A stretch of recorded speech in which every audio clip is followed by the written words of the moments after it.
Recorded Books presents The Assassins of Altis by Jack Campbell, narrated by Macleod Andrews. Chapter 1.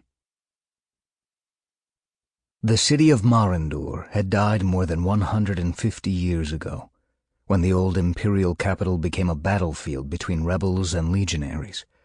No mercy was shown. The city had been crushed between two implacable armies, its many buildings torn and shattered, and when victory was declared, the legions withdrew on the orders of their emperor, leaving the ruined city and its countless dead to disintegrate as a monument to the price of rebellion. From that time until now, the penalty for entering Marandur had been death. From that time until now, the legions had stood guard outside the city to keep anyone from entering and anyone from leaving. For some survivors of the siege had been trapped in Marandur, their descendants forced to endure life in a city where everything had become monstrous and foreign. But someone had entered the city not long ago, and now they were about to try to leave it. If they did not succeed, every city would soon share the fate of Marandur, and countless men, women, and children would die in the ruin of everything humans had built on the world of Dematr. Mage Alain of Eris stood next to a small gate set into the back wall of the University of Marandur in Marandur.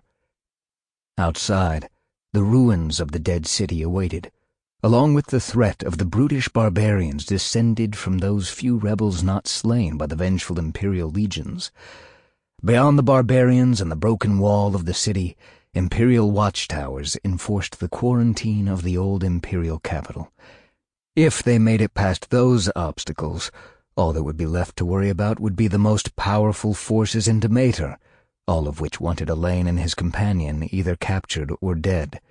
Master Mechanic Marie stood only a lance length away from Alain, holding a last conversation with the masters of the university and the students Marie had worked with. She had taught mechanic skills to common folk her guild claimed were incapable of learning such things, not only giving away Mechanics Guild's secrets, but undermining the primary justification for its control of all technology.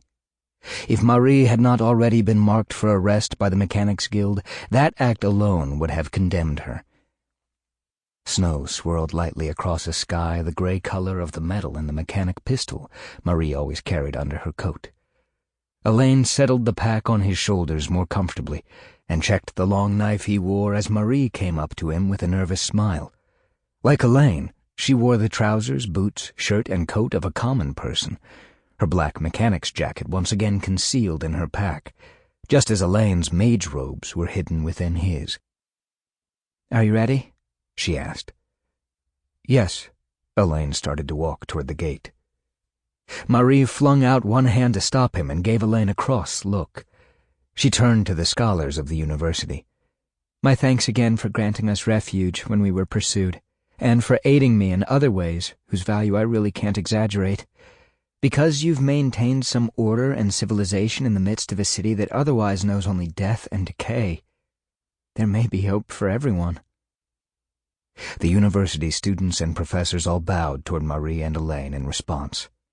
"It is we who owe thanks to the both of you," replied Professor Wren, the current headmaster of the university.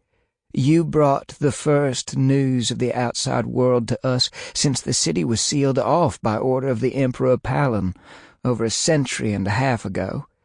You, Master Mechanic Marie, have made our heating system work again, and trained our students to keep it working. If the thanks of those declared dead by order of the Emperor mean anything, you have ours." Marie shook her head. "I can't make any promises, but if we can figure out a way to get the current Emperor to reconsider your status, we'll try." She reached back to indicate her pack. "I'll carry your petition to the Emperor with me until I find a way to deliver it to him." She glanced at Alain, and he read the meaning in her eyes. "Assuming that we survive getting out of Marandur, and whatever happens after that." "Are you sure you won't let a large force of our students escort you to the walls?" Wren asked. Marie and Alain once again exchanged. Sample complete. Ready to continue?